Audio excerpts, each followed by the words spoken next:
Right here in front of me is one of the most iconic, most recognizable, and most replicated aftermarket wheels to ever hit the market. That, of course, is the TE37 from Volk Racing. And today we're going to be unboxing and taking a look at some of these wheels that we got in for a customer because they are just some of the best wheels, in my opinion, ever created. And of course, we got to take a look at them. So welcome to Martina Works Unboxed, where we go ahead and take a look at aftermarket car parts, so that way you know what to expect if you're looking at picking some up for yourself, so you know what is going on and what you can expect when you finally get them at your doorstep, or to help you make the final decision between one or the other. My name is Gels. Let's go ahead and get into it. So the TE37 obviously been around for quite some time, and it has made a name for itself, as it should, because it is a fantastic wheel. This right here in front of us is a 19-inch option. I believe we are looking at a 19 by 10 and a half, sorry. And this is the Volk Racing TE37SL Black Edition 3. That's a mouthful. There's a lot of different editions and versions and variants of the TE37, which we'll get into in just a second, but that is what we're going to be looking at here today. So this is actually packaged decently well, a good amount of cardboard. Go ahead and set this off to the side here. First things first, we got the very important package. Do not lose this package. These stickers, Dakota, how much are these stickers? Over $100 for these stickers. Don't lose them, don't throw them out. And if you're having someone mount your wheels to your tires for you, make sure they keep them, because they're very expensive stickers to replace. Let's go ahead and get this out of here. Let's go ahead and take a look at this here. So 19, 10 and a half, Volk Racing TE37SL Black Edition 3. Ooh, baby. This is a damn good wheel right here.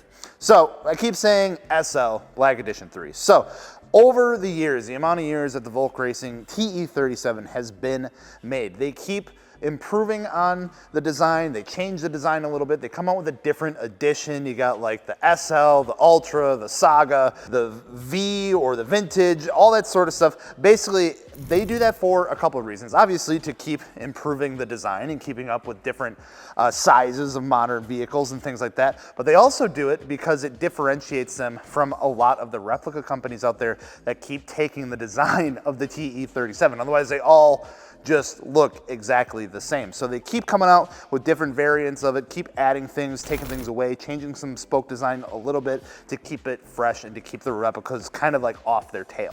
But this is SL, which stands for the Super Light in the Black Edition 3. So we actually do get a few different features here. The number one, of course, being this right here. Nice little detail in the actual lip of the wheel here, engraved Volk Racing next to it. Typically, on a lot of these TE37s, you don't get a lot of engraving in there. This is all nice engraving. Some of the additions, the actual spokes are engraved. On this one, we do get those spoke stickers, which is in here, which is why I talked about them earlier. And those will get slapped on here as well if you'd like to. I mean, kind of important if you really want to.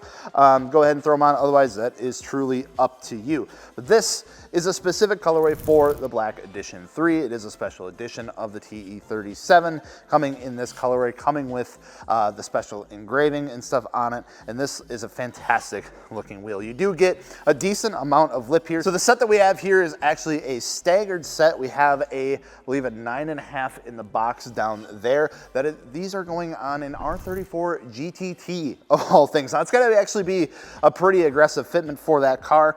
So they're going to see, what they can do to make that work there. But overall, I mean, this thing is just going to be fantastic. So when you look at a set of Volk Racing TE37s, the design itself obviously comes to mind. The legacy of it obviously comes to mind. But there's another thing that comes to mind with it too, and that's the overall freaking price tag of these things. These are not cheap wheels. These are some really expensive wheels. Now, why is that? Well, for one, it is a forged wheel. It's a monoblock piece of aluminum. It's a forged piece of aluminum that gets formed and then cut into its final shape. With that manufacturing process, you get a few things. Number one, you get a very strong, very lightweight wheel. Number two, you get a lot of material waste in the manufacturing process, which of course they're not just gonna eat themselves, they're gonna pass that cost on to you, the consumer and the customer of the actual wheel. What I mean by material waste is when they go ahead and cut all of this stuff out of a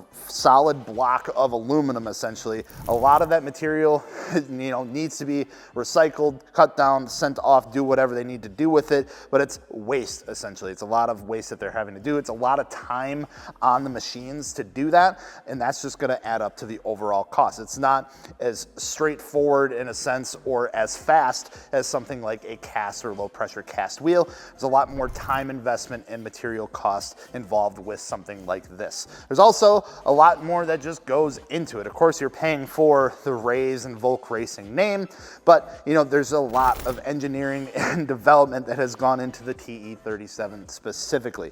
Now, with that, you get a super light wheel. Pop quiz! If you don't know this already, TE37 standing for Touring Evolution, 3.7 kilograms, which is the original weight of the original TE37 that came out and hit the market. These are really lightweight wheels, and we just so happen to have a scale over here to weigh these lightweight wheels. So let's go ahead, get this on here. We're gonna take the weight of this 19 10 and a half plus 21. That is all carried out. I want to take a guess on what these weigh. Chris, what's your guess on what this weighs? 28 pounds. 28? Dakota? 20. 20. Alex? Weight guess. 20.6.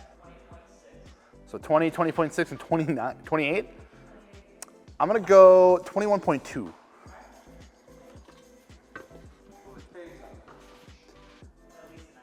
21 on the dot. I'm just saying, called it pretty good. Yeah, yeah, I could really tell. It felt like a 21-pound wheel. So comparing that to some other wheels, on the market when you get into this size, usually 19 centimeters, it's a decent size wheel, all right? It's not the biggest, but it's a pretty decent size. When you're looking at something like a low pressure cast wheel or even a flow form or rotary forge wheel, you're looking roughly 24 to 25 and over per wheel. So the fact that you can get a 19 by 10 and a half wheel with 21 pounds is really, really good. A lot of 18 by 9 and a halves can't even come in below that, especially even if it's flow formed or rotary forged. So 19, 10 and a half coming at 21 pounds, you're gonna be saving a lot of that unsprung weight, which is gonna make them, of course, great for the track. Fun fact too, the SLs, super light, you can't even put center caps in them. You have to get like special adapters and stuff that cost a whole bunch of extra money because they didn't want you to have center caps in them because, believe it or not, you're not supposed to actually run center caps on the track. So with everything all said and done, obviously you're getting a high quality, fantastic wheel that's guaranteed to look good on pretty much anything that you throw it on. But what's the damage? What's the cost? What are these things gonna run you if you want a set of wheels like this? Well, I'll tell you, this set specifically with the staggered setup for our friend with the R34 GTT paid exactly $4,224. No, $4,242. $4,124, sorry. Our friend with the R34 GTT paid $4,124 for this set of wheels, which, that's a good chunk of change, I'm not gonna lie, but you are getting what you pay for. Is that worth it or not? I guess that's really, truly up to you and what you're looking to get out of your car, and if you've ever just really wanted a set of TEs. I know personally, getting a set of TEs has been on my bucket list, and I've never actually got to unbox a set of TEs before, so we're halfway there. They may not be mine, but I got to open them up first and take a look at them, so that's got to count for something, right? Either way, if you're looking for a set of TE37s, whether it be the SL Black Edition 3s like this, or if you want to try to get your hands on something a little different, make sure to hit us up over at martiniworks.com. If you're not seeing something on the website, odds are we can probably still get it. We're new, we're working on the website, we're adding stuff every day. So if you are looking for something, make sure to shoot us a message. We'll make sure to get back to you immediately so we can help you find your next set of wheels or car parts for your car. And of course, if you made it this far in the video, make sure to subscribe, give the channel some love so we can keep doing what we're doing and keep selling car parts and keep informing people because that's what we're here to do. I'm Jels from Martini Works. Thank you all so much for watching. We'll see you later.